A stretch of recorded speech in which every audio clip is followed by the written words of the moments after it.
بسم اللہ الرحمن الرحیم الحمدللہ رب العالمین والعاقبۃ للمتقین والصلاة والسلام علی سید الانبیاء والمرسلین وعلی آلہ واصحابہ اجمعین۔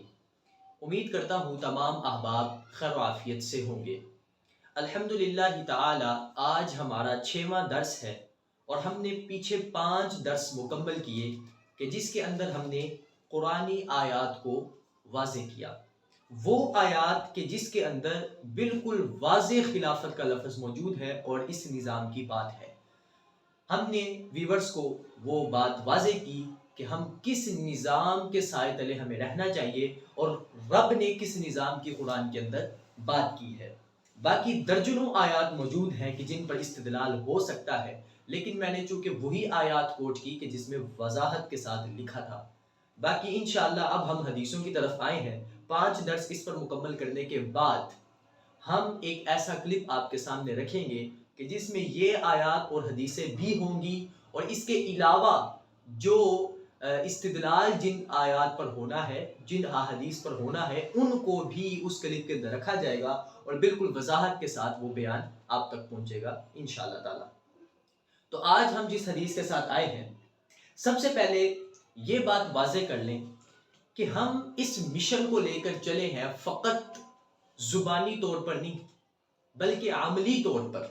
یعنی جو ہم آج ان دروس کا آغاز کیا ہے، انشاءاللہ اس کے اختتام تک ہم بیٹھے نہیں رہیں گے یا میں سناتا رہوں گا اور آپ سنتے نہیں رہیں گے۔ انشاءاللہ ہم عملی میدان میں نکلیں گے اور اس نظام کے قیام کے لیے جد و جہد کریں گے انشاءاللہ تعالی۔ تو آپ ہمارے ساتھ جڑے رہیں گے تو یہ کام جلد از جلد ہوگا۔ تو محترم سامعین حضرات، احادیث بہت زیادہ ہیں، اتنی کہ مجھے سال بھی لگ سکتا ہے ان حدیثوں کو آپ کے سامنے رکھتے ہوئے۔ تو میں یہی چاہوں گا کہ جس طرح آیتیں ہم نے بالکل واضح کی ہیں، وضاحت والی آیات، اسی طرح ہم حدیثیں بھی فی الحال کرتے ہیں، کیونکہ آگے پھر ہسٹری کی طرف بھی جانا ہے، وہ اس سے زیادہ کٹھن معاملہ ہے۔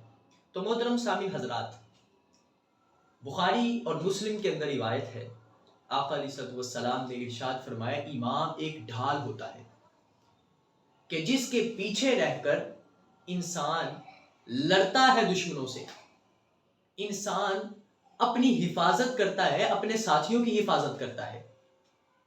تو محترم سامعین حضرات، ہمارا امام کون ہے؟ کون ہے مسلمانوں کا رہبر کہ جس کے پیچھے رہ کر ہم فلسطین کو بچا سکیں، کہ جس کے پیچھے رہ کر ہم غزہ کو بچا سکیں، سوڈان کے مسلمانوں کی حفاظت کر سکیں، عربوں کو اپنے آپ کو بیچنے سے روک سکیں؟ میں آپ کے سامنے مسند احمد کی ایک ایسی روایت رکھتا ہوں، یقین جانیں اگر یہ روایت ایک بار سن لیں گے تو اپنی اس تاریخ کو ضرور آپ ایک بار نظر دہرائیں گے کہ یار ہمارے پیچھے ہوا کیا تھا، بڑے بڑے اکابرین نے کیا کیا تھا، مسلمانوں نے آخر کیا کیا تھا کہ ہماری اتنی اعلیٰ اور اتنی رعب اور دبدبے والی تاریخ ہے، اور ہم نے اس نظام کو چھوڑ دیا جو ہمیں رب نے دیا تھا، رب کے رسول صلی اللہ علیہ وسلم نے دیا تھا۔ مسند احمد کی یہ روایت ہے، فقال حذیفہ قال رسول اللہ صلی اللہ علیہ وسلم، میں پہلے عربی متن پڑھ دیتا ہوں، تکون النبوۃ فیکم ما شاء اللہ ان تکون ثم یرفعها اذا شاء ان یرفعها ثم تکون خلافۃ علی منہاج النبوۃ فتکون ما شاء اللہ ان تکون ثم یرفعها اذا شاء اللہ ان یرفعها ثم تکون ملکا عادا فیکون ما شاء اللہ ان تکون ثم یرفعها اذا شاء اللہ ان یرفعها ثم تکون ملکا جبریا فیکون ما شاء اللہ ان تکون ثم یرفعها اذا شاء اللہ ان یرفعها ثم تکون خلافۃ علی منہاج النبوۃ ثم سکت۔ یہ حدیث ہے۔ اب اس کا ترجمہ کیا ہے؟ آقا علیہ الصلوۃ والسلام صحابہ کو کہہ رہے ہیں، اور یہ حضرت حذیفہ روایت کرتے ہیں، صحابہ کو کہہ رہے ہیں، صحابہ یہ نبوت کا دور ہے، اللہ چاہے گا یہ دور ختم ہو جائے گا، یعنی میرا ظاہری وصال ہو جائے گا، اور پھر فرمایا اے صحابہ نبوت کے طرز پر خلافت قائم ہوگی، جسے خلافت راستہ کہا جاتا ہے۔ فرمایا وہ وقت بھی ختم ہو جائے گا لیکن جب اللہ چاہے گا۔ فرمایا پھر کیا ہوگا؟ فرمایا دوبارہ سے وہ ایک کاٹ کھانے والی بادشاہت کا دور آئے گا جو بادشاہ حضرات گزرے۔ فرمایا اللہ چاہے گا وہ نظام بھی ختم کر دے گا۔ صحابہ کہتے یا رسول اللہ صلی اللہ علیہ وسلم پھر کیا ہوگا؟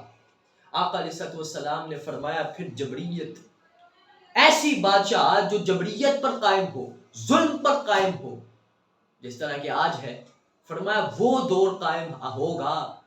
اور صحابہ نے پوچھا یا رسول اللہ صلی اللہ علیہ وسلم کیا یہ نظام چلتا رہے گا؟ آقا علیہ الصلوۃ والسلام نے فرمایا نہیں، اللہ چاہے گا اس نظام کو بھی ختم کر دے گا جس ٹائم ابھی ہم جس کے سائے تلے میں ہیں۔ اور پھر آقا علیہ الصلوۃ والسلام نے فرمایا کہ ان تکون ثم یرفعها اذا شاء ان یرفعها ثم تکون خلافت علی منہاج النبوہ۔ اور پھر آگے ثم سکت، فرمایا دوبارہ سے رب ذوالجلال نبوت کی طرز پر خلافت قائم کرے گا۔ اور آقا علیہ الصلوۃ والسلام یہ کہہ کر خاموش ہو گئے، آگے اس سے نہیں بولا۔ یعنی جس نظام کے سائے تلے ہم ہیں اس نظام نے ختم ہونا ہے اور دوبارہ سے خلافت کا نظام قائم ہونا ہے۔ یہ میں نہیں کہہ رہا، مسند احمد کی روایت ہے، حوالہ میں نے آپ کے سامنے پیش کر دیا ہے۔ یہ مسند احمد کی روایت ہے اور یہ صحیح حدیث ہے۔ آقا علیہ الصلوۃ والسلام نے یہ ارشاد فرمایا تو اس نظام کے لیے اکٹھے ہو۔ آج خلافت کو ٹوٹے 101 سال ہو گیا ہے، اور میں آپ کو بتاؤں خلافت جو ہے یہ فرض کفایہ ہے، جس طرح نماز جنازہ فرض کفایہ ہے۔ اور جو فرض کفایہ 3 دن تک ادا نہ کیا جائے، جیسے کہ نماز جنازہ اگر 3 دن تک پڑا رہے اس کو کوئی ادا نہ کرے تو فرمایا وہ فرض کفایہ فرض عین میں بدل جاتا ہے،